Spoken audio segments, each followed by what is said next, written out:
দিনটা ছিল রবিবার, আর রবিবার মানেই মনের মধ্যে চলে কোথাও গিয়ে ঘুরে আসি। নমস্কার, সবার কি অবস্থা, কেমন আছো সবাই? আশা করছি সবাই ভালো আছো, সুস্থ আছো। আমিও অনেক ভালো আছি, তোমাদের ভালোবাসায়, তোমাদেরই আশীর্বাদে চলে এলাম নতুন আরেকটি ব্লগ নিয়ে তোমাদের সামনে। ব্লগটা কিন্তু ভীষণই ইন্টারেস্টিং হতে চলেছে। শেষ অবধি ব্লগটা দেখার জন্য অনেক অনেক অনুরোধ রইল। রবিবার মানেই ছুটির একটা দিন, আর বাড়িতে বসে শুধু ভালো ভালো খাবার খেলেই হবে? কোথাও ঘুরতে যেতেও তো ইচ্ছে করে, তাই না? তার উপরে বেশ ঠান্ডাও পড়েছে, আর ঘুরতে কি আর একা একা ভালো লাগে বলো? তাই তো আমাদের ভবঘুরের সাথীকে আমাদের সাথে বেঁধে নিলাম। সূর্যাস্তের সময় যেমন এগিয়ে আসছে, তেমনই আমরা সেই পথ ধরেই ধীরে ধীরে এগিয়ে চলেছি। সূর্যাস্তের সময়টা কিন্তু আমার দারুণ লাগে দেখতে। কত সুন্দর লাগছে আকাশটা, তাই না? পাহাড়ের গায়ে লেগে থাকা সূর্যের কিরণে পাহাড়টা যেন ঝলমল করছে।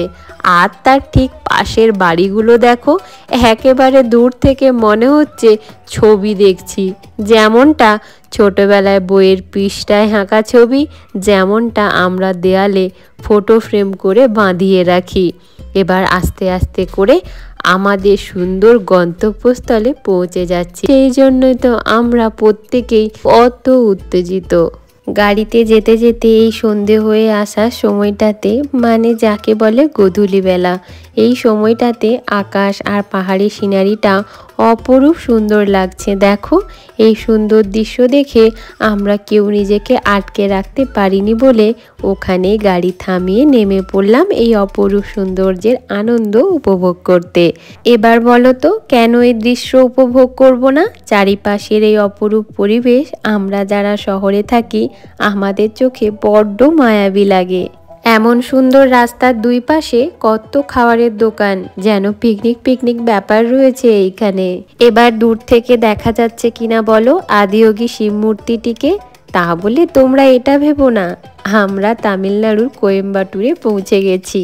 না না, যেটা ব্যাঙ্গালোরের কাছে চিক্কাবাল্লাপুরের ঈশা ফাউন্ডেশন 112 ফুট আদিযোগী মূর্তি রয়েছে, যা কর্ণাটকের মুখ্যমন্ত্রী 15ই জানুয়ারি 2023 সালে উন্মোচন করেছিলেন।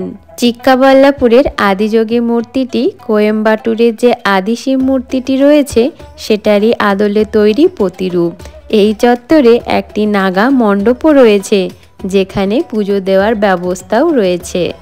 প্রায় 2 বছর আগে 2022 সালের ফেব্রুয়ারিতে এই জায়গাটিতে চিহ্নিত করে ভূমি পূজা করা হয়েছিল।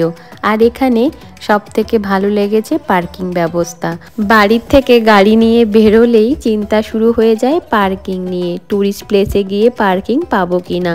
কিন্তু সেটা নিয়ে চিন্তিত হওয়ার কারণ এখানে এলে করতেই হবে না, কারণ কতটা জায়গা জুড়ে রয়েছে দেখো পার্কিং।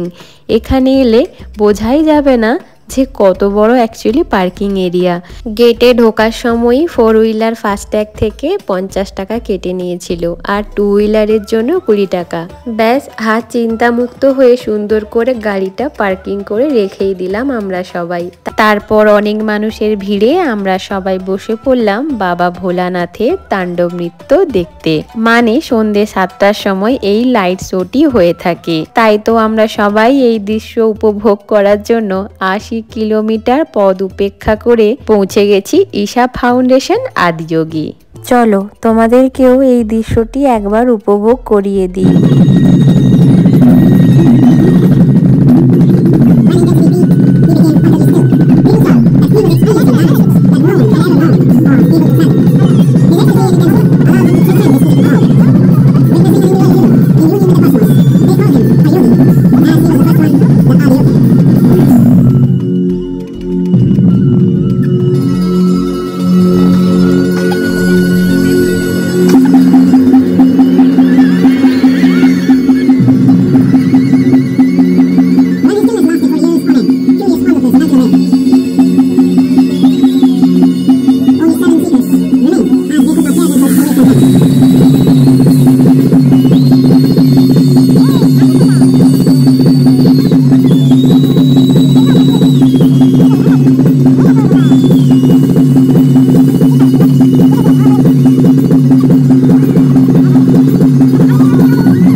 আজ তাহলে এই পর্যন্ত, দেখা হবে নেক্সট আরেকটি নতুন ব্লগের সাথে।